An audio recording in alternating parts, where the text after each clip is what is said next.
నీ అవ్వ ఒక్కటిగిన బుక్ అయి పాడైతలేవు. ఆఫీస్కేమో ఆల్చం కాబట్టే. అబ్బా బస్సుకొస్తే ఎన్నడొస్తావురా? సాపుడు కాకుండా బైక్ బుక్ చేసుకోక.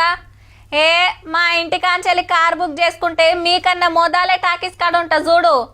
అరే గీ ఆనల బండి మీద ఏం పోతాంరా, ఆటో బుక్ చేయి, అర్ధగంటలో వెళ్ళిపోతాం అని అంటుంటారు.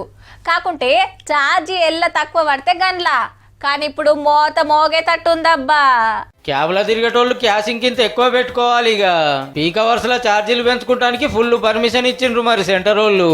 అంటే మంది బగ్గ తిరిగే యాళ్ళ పొద్దుగాల పొద్దుముకి అప్పుడే చాలా మంది రోడ్ల మీదకి వస్తారు, దండ బుకింగ్ చేస్తారు. కాబట్టి గాలి వచ్చినప్పుడే తూర్పు అల పట్టుకునే ఛాన్స్ ఇచ్చినట్టు. దూరాన్ని బట్టి గుంజుడిగా. కాకుంటే 3 కిలోమీటర్ల లోపల ఉంటే పాత రేటే.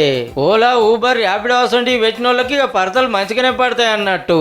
బుక్ అయినాక కారణం లేకుండా క్యాన్సిల్ చేస్తే ఛార్జీల 100కి 10 కట్టాల్సిందే. ఒకవేళ డ్రైవర్ క్యాన్సిల్ చేస్తే కస్టమర్లకి ఇవ్వాలి. రాత్రిపూట అయితే డబుల్ ఛార్జీ పడే ఛాన్స్ ఉందట.